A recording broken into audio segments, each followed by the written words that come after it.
Today we have Bren Joy here with IMPRINT Entertainment. How are you doing? I'm really, really good. How are you? I'm doing good, thank you. Um, let's jump into it. So you're originally from Nashville. How was it like growing up there? Quiet. I think Nashville was a completely different place than it is now. It was very, yeah, it wasn't really much to do. So you just kind of, it was very Southern, I will say. Um, but yeah, a lot of music, always a lot of live entertainment. I went to Catholic school when I was a kid, so yeah, it was chill. It's chill, nothing crazy. Okay. So you said that you were surrounded by a lot of music when you were growing up. Is that something that kind of made you pursue it? Like, did you always know that you were going to pursue music?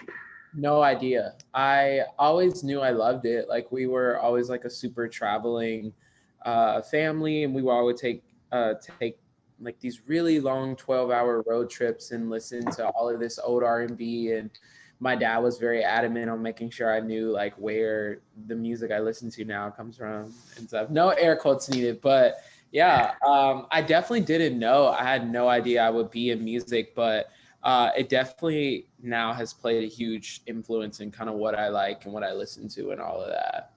Okay. So on those long road trips, who were you actually listening to? Like, who are you influenced by coming Oh up? gosh, so much Earth, Wind and Fire, so much.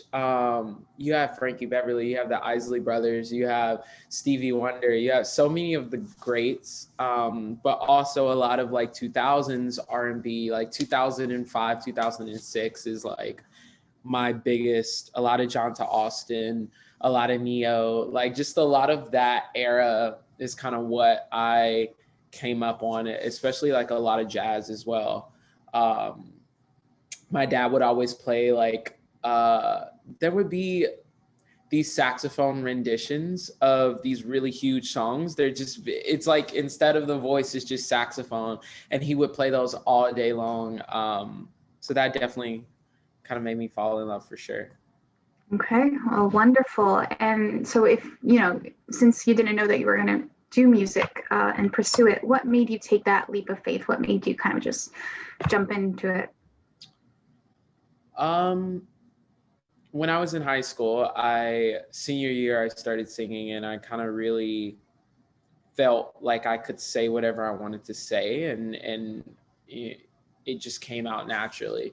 Um, I did that, and then my parents have been very adamant on like, if you like something, go for it in life. Major in it, do the full shebang. So I ended up majoring in music in college, and it just, I don't know, it just changed my life. It just worked, like I kind of understood it. I don't know why I understood it so well, and why I always say music's like a different language, and I am completely incapable. My ADD won't allow me to learn a different language for sure. But I guess music is that language for me that it just spoke to me.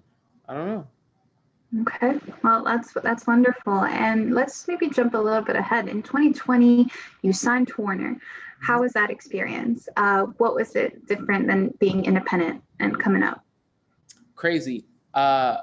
It less crazy than it should have been because of the pandemic and all of that. But I signed on my birthday actually, and which is a hell of a birthday present. And it is weird going from like my mind only and doing this to like a whole team and everyone giving me advice and stuff and trying to navigate it. And it's definitely an experience that I would say I am just now, after a year and some change, getting used to it, and figuring out the best methods and the navigations and whatever it's a different process. Like you are in charge of yourself, and then next thing you know, you have 50 people that believe in you even more than you believe in yourself, and you're like, oh shit, this is crazy. So like that's kind of how it felt, and it's like a lot of getting used to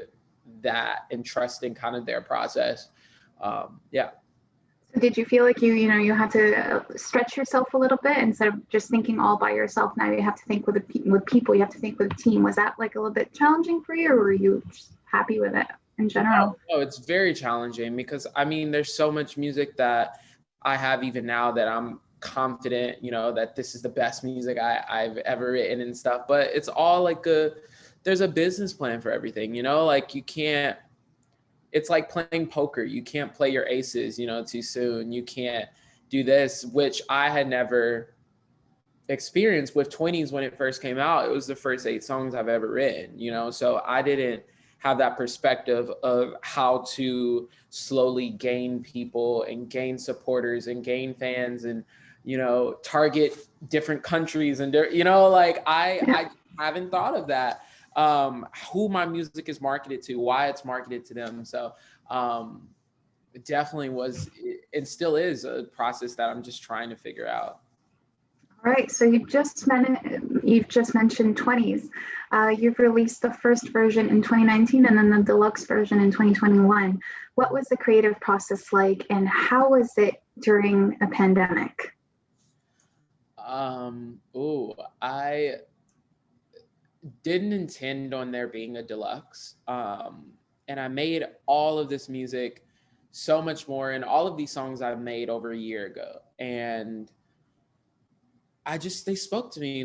I was listening to 20s and my team and I were listening to it, and these specific, 7 songs really just finished the first impression that I wanted to kind of give off. The whole point of 20s is to give my, hi, how are you? I'm Bren Joy. How are you? Like that's the point of every artist, has that first project that really is their entrance into, the music industry. And that's what this kind of was. In a pandemic, it's very odd because you can't, like for videos and stuff like that, we can't do as much as we wanted to. We had tours lined up that we couldn't do. We had visuals that we couldn't do. I had a whole, other pathway that I ended up, not being able to do. Thus came 20s Deluxe. So the pandemic was something, I think every artist will say like it allowed us to all make the best music of our lives, but also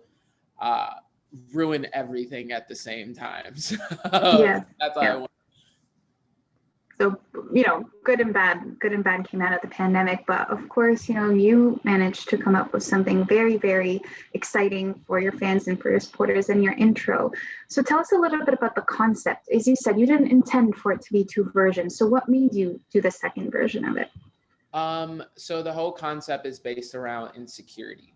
And so when I'm giving my first impression, I always start by, hi, this is who I am. This is where I want to be in life, right? Which was the essence of Henny and the Hamptons, and every song kind of on 20s and being, vulnerable. But when you kind of figure out where you want to go, the next thing you do is you analyze kind of everyone that's in that same path. And you realize that everybody is also gunning for the same thing. This is the absolute kind of hardest career to be in. Essentially as an artist, your job is to figure out a way to make everybody kind of fall in love with you, which is absolutely absurd. And that's kind of where Insecure and everything kind of plays on, is just, finding peace within the idea of not being completely comfortable. Through all the 8 songs, it kind of goes through love, it goes through vulnerability. This kind of essence of 20s. It's my first impression. It was important for me that when I'm introducing myself to give, a little piece of everything, so people can feel that I'm human and not, just give the bops or give whatever. Yes, absolutely. On the deluxe EP, you've had 3 features. So we see Pink Sweats, Mae Muller, and Landon Sears. How was it collaborating with these artists, and what made you kind of have them on board for your very, very personal project? It's all about feeling. Like, I feel like features are all about someone that fits the bill. And Pink Sweats is somebody that has the ability to create songs that you just want to sing, and you just want to emulate and cover. And when I was making Insecure, and I finished it and I was listening to the full song with my second verse and whatever, I was like, this has that same feeling. So I met Pink about a year and a half ago. So we hit them up, and that process was very organic and very real. And with May, like it was the same thing of kind of like us just sharing the love of the art and the song, and everything was so organic. I think that's the cool thing about this project was it's very a boy next door. It's very easy, you know, it's nothing too hard to grasp the reality of, and that's kind of what I I appreciate the features for, is because they're easy features. It's not, you know, all over the place. It's very cut and dry, which I appreciate. Awesome, awesome. And you've mentioned a couple of songs, but if you had to name your absolute two favorite songs that you hold very, very dear to your heart on the deluxe EP, which ones would they be?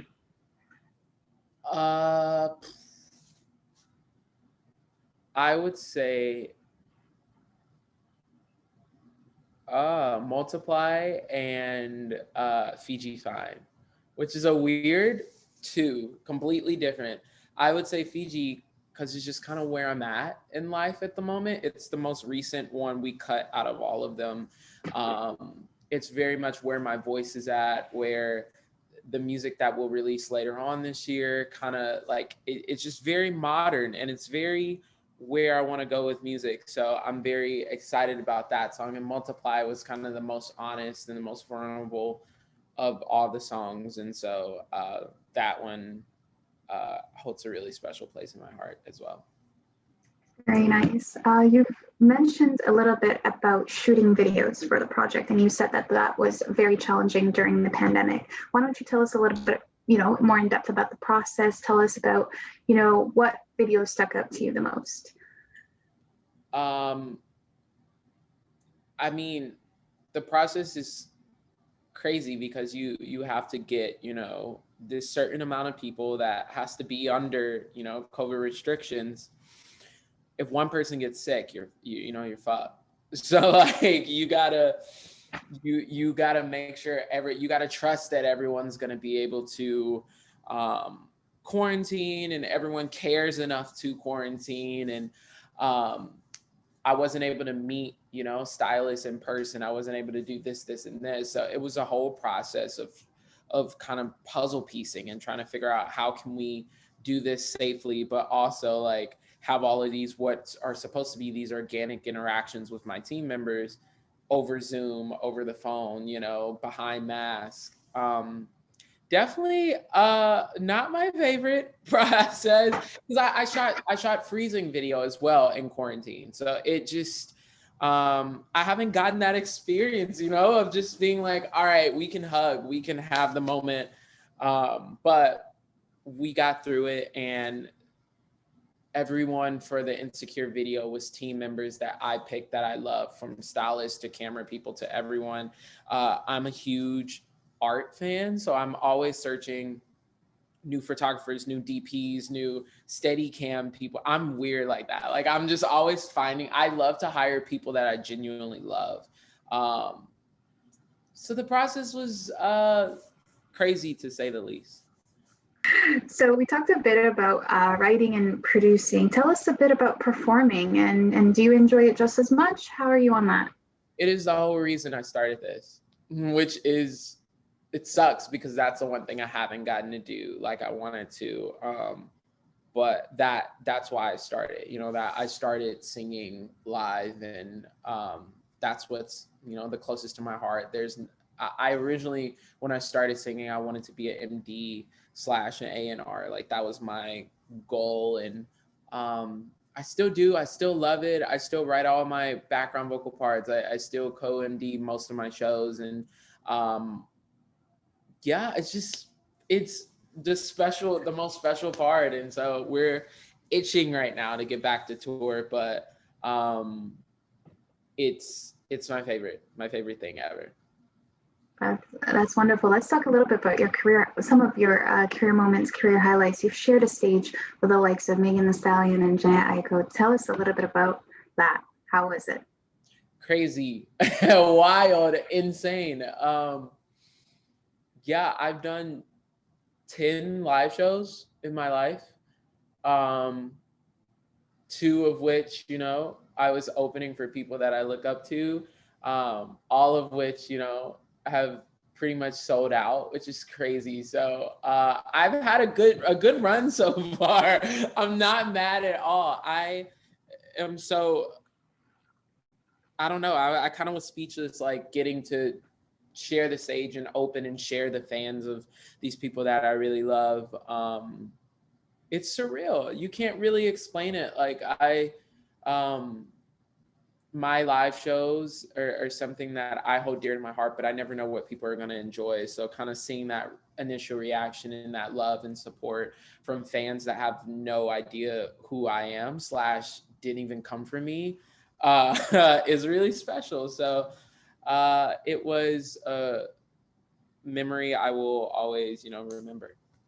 Okay, so were you nervous at all? Kind of, how did you prep yourself to be like, okay, I'm gonna go on stage right now and I'm gonna open for someone I look up to?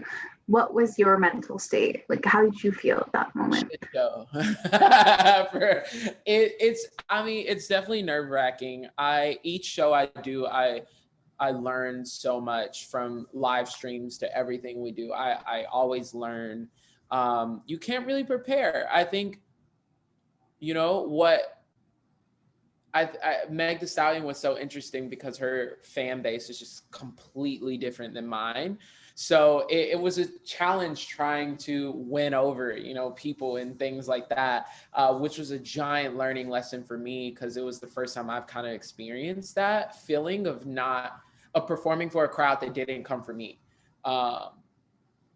With Jhené Aiko, kind of the same thing, but you kind of learn things and you can't really prep. I think you have to go in knowing that what you do is special, and if nobody else in the room likes it, you like it, and that's what's most important. You will have the nerves though, for sure.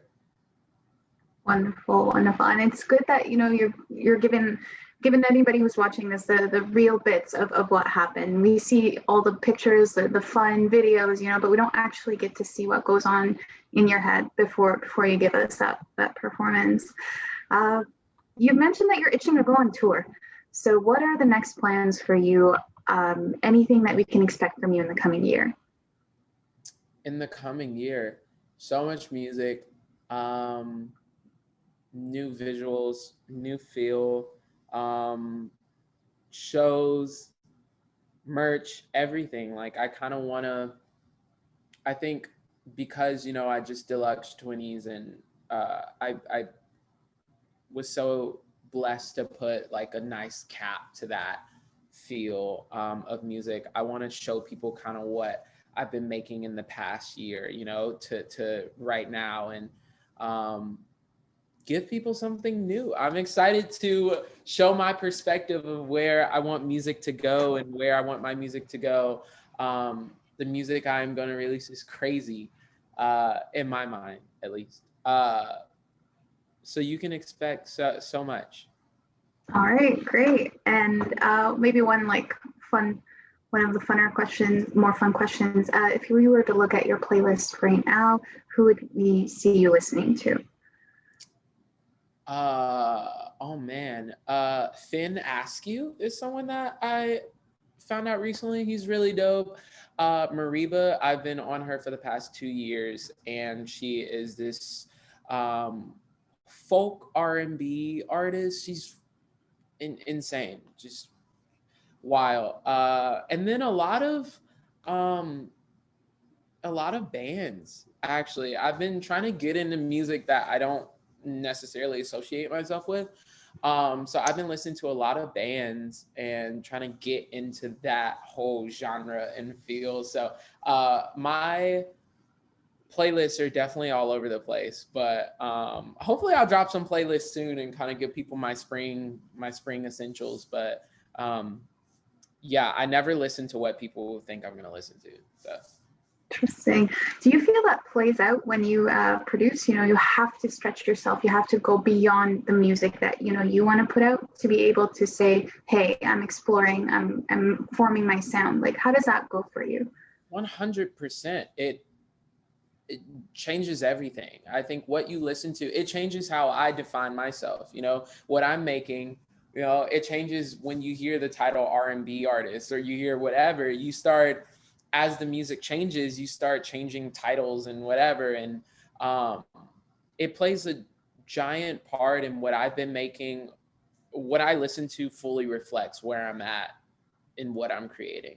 Um, Not to say, you know, I'm veering way out there, but I definitely am an artist that I kind of like to be a chameleon. I say, like, I like to pick little things of inspirations that I hear and kind of form my own hodgepodge of what I love. So yeah, it plays a huge part. Awesome. Awesome. And is there, you know, what messages do you want your fans to kind of take from your music, whether it be 20s Deluxe, 20s, or, you know, the new music that you're putting out too? What is something that you hope for them to get out of? To um hmm I would say to expand kind of what you're used to. I think I hold R&B to like kind of my personal perspective, and so it always gets weird. It always changes, and um, it's always honest, and it's always, you know, it challenges your taste, you know, a little bit. It's not for everybody, but I take pride in being an artist, you know, that kind of presents music that's a bit different than my classmates. So um, stay open-minded with the music. That's all I can say.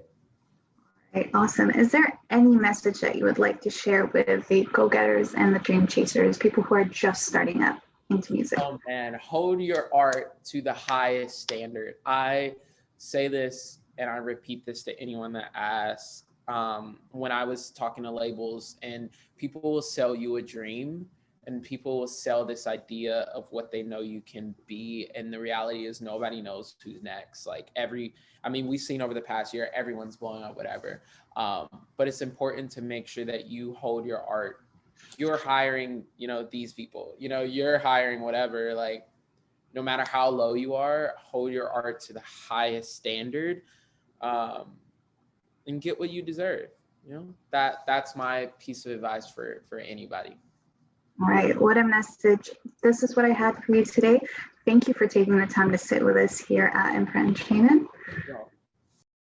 What's up, you all? This is Bren sitting with IMPRINT Entertainment. Yeah.